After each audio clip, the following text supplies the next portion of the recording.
Harusnya Ganjar Pranowo itu bersyukur kepada Surya Paloh. Karena apa? Karena dengan dideklarasikan Anies Baswedan oleh Surya Paloh oleh Partai Nasdem, kartu Ganjar itu. Kalau nggak sebelumnya ya dihina-hina di partai sendiri. Yuk lihat aja, ini jejak digital yang tidak bisa dihapus, itu kan jejak digital.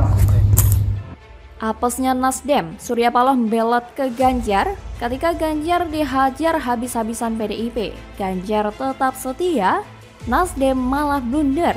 Gegara Surya Paloh kecewa. Ditulis oleh tim redaksi jurnal, dikutip dari berbagai sumber. Halo, kembali berjumpa dengan suara Fani Bakri di channel Media 45. Dan hanya Ganjar yang bisa menghalangi itu, sehingga dia digebuk dari segala arah di dalam partai, dijauhi, dimusuhi, bahkan sempat dilarang keluar kota karena dianggap terlalu berbahaya. Ya, Nasdem tidak mungkin mempertahankan Anies Baswedan ketika kebuntuan penentuan cawapresnya masih saja terus terjadi. Jadi kemungkinan nanti Nasdem akan keluar dan mencari koalisi baru.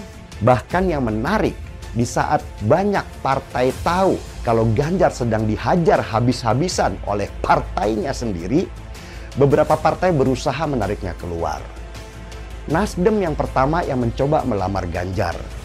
Sebelum akhirnya mereka memilih Anies Baswedan, Nasdem terus berusaha mendekati Ganjar supaya dia mau jadi calon presidennya Nasdem dengan segala iming-iming dan janji manisnya.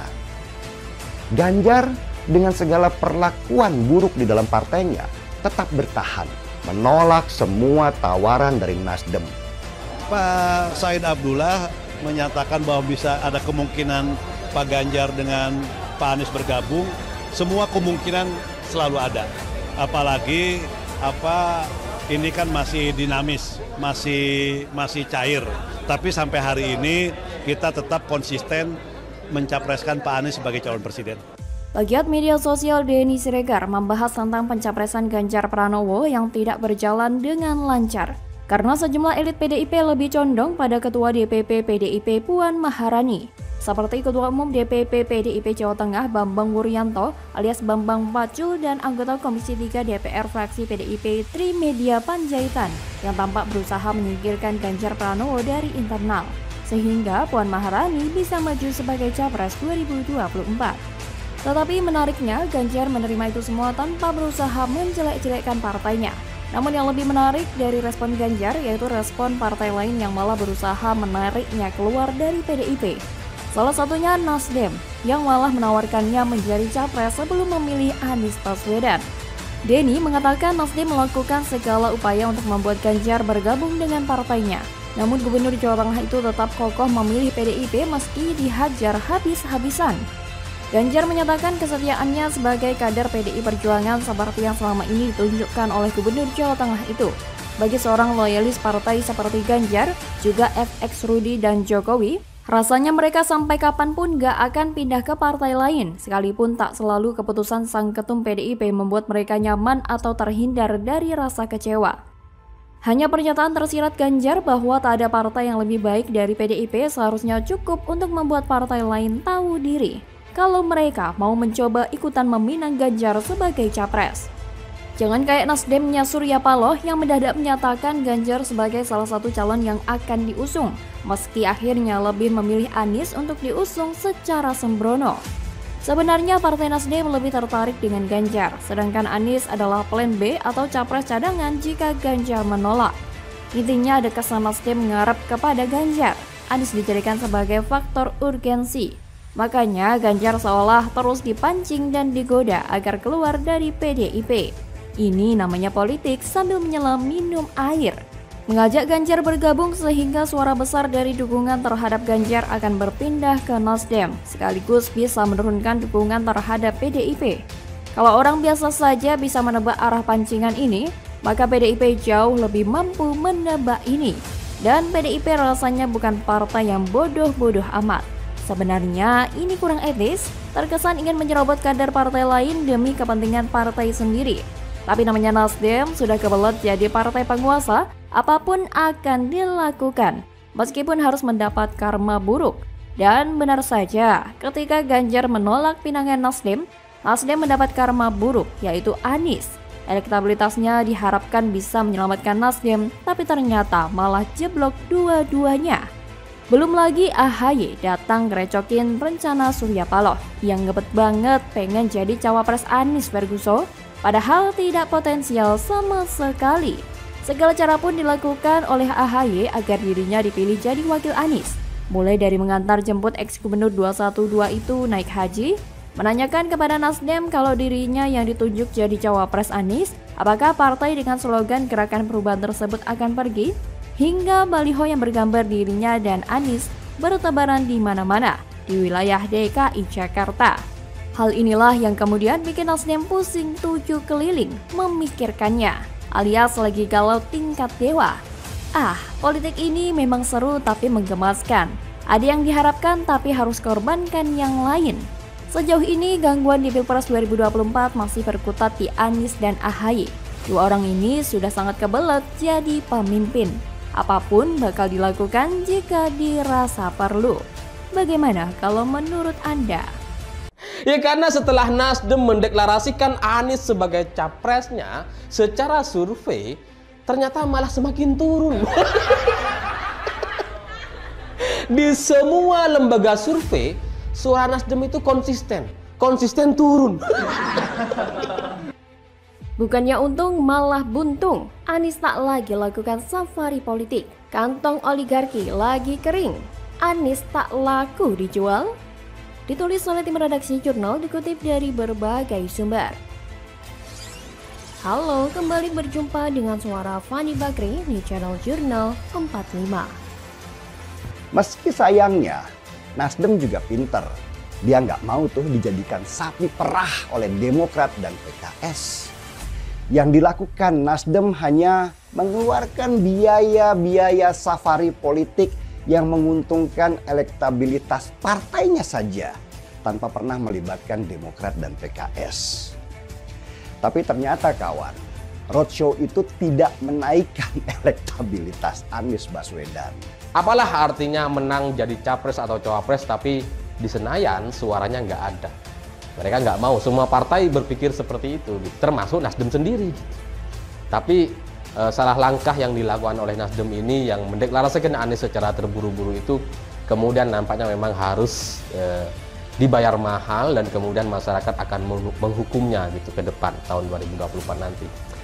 Dan yang menarik buat saya, dua dari partai pengusung Anies Baswedan yaitu Demokrat dan PKS adalah partai oposisi yang selama 2 periode tidak mendapatkan jabatan apapun di kabinet.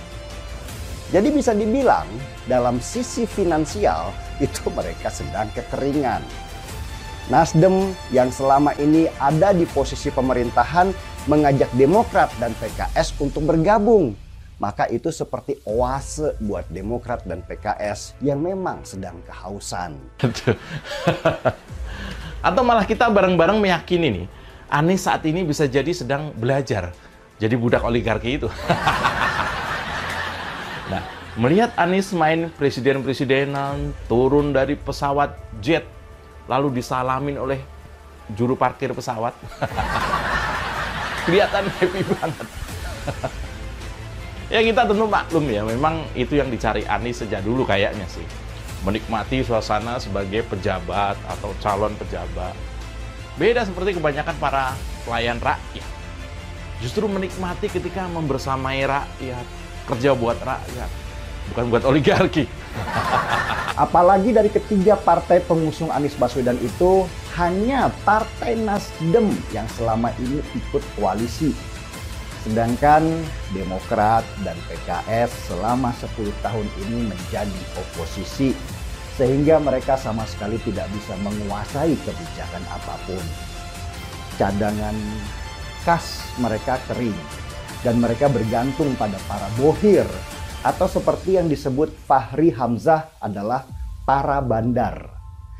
Para bohir atau bandar ini ya tentu dari para pengusaha yang selama ini mereka kecam, yaitu para oligarki.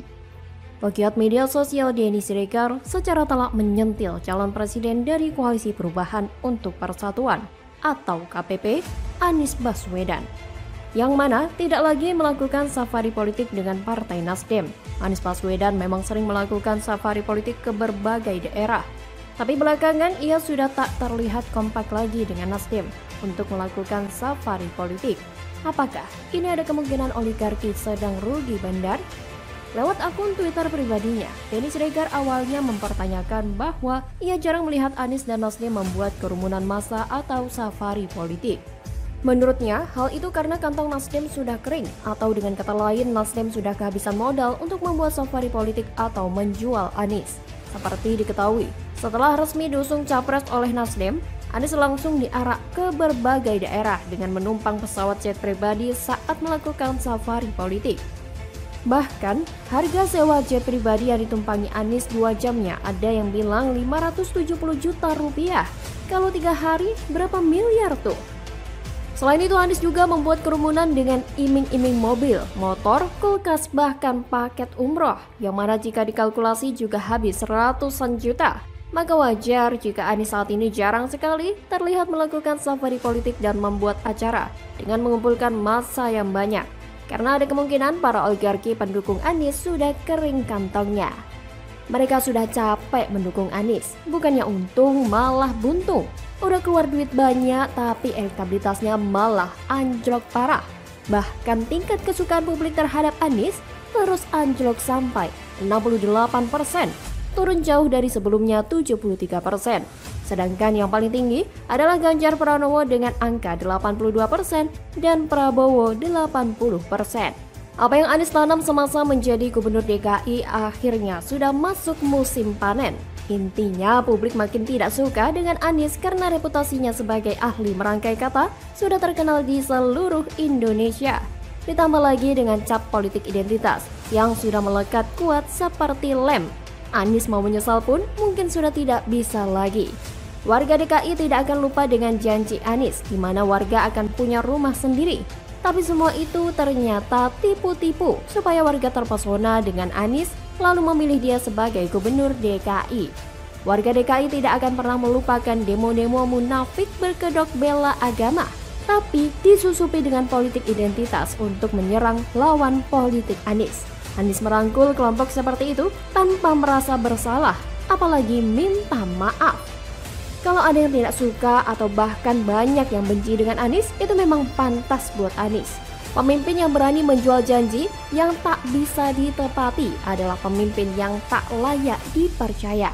Apalagi Anies berani berutang sampai 92 miliar rupiah. Dengan resiko tak tahu bagaimana harus melunasi jika kalah. Elektabilitas merosot, tingkat kesukaan publik juga merosot. Apa mungkin ini alasan kenapa kelompok sebelah dan mungkin para oligarki gencar menyuarakan narasi Anies dijegal karena kantong mereka sudah kering? Survei memang tidak 100% tepat akurat, tapi semoga saja benar. Semoga ini adalah tanda bahwa memang Anies tidak diterima mayoritas rakyat Indonesia. Kalian bisa bayangkan sendiri betapa masifnya kelompok-kelompok di belakang Anies. Tidak ada makan siang gratis dalam politik. Camkan itu baik-baik. Negara ini sedang dalam incaran kelompok besar yang ingin menguasai. Begitu jagoan mereka menang pilpres, mereka bebas dan bisa pesta besar. Tapi mereka takut ketahuan. Mereka tidak ingin diketahui, mereka ingin jagoannya dipersepsikan bersih dan tidak ada yang menunggangi.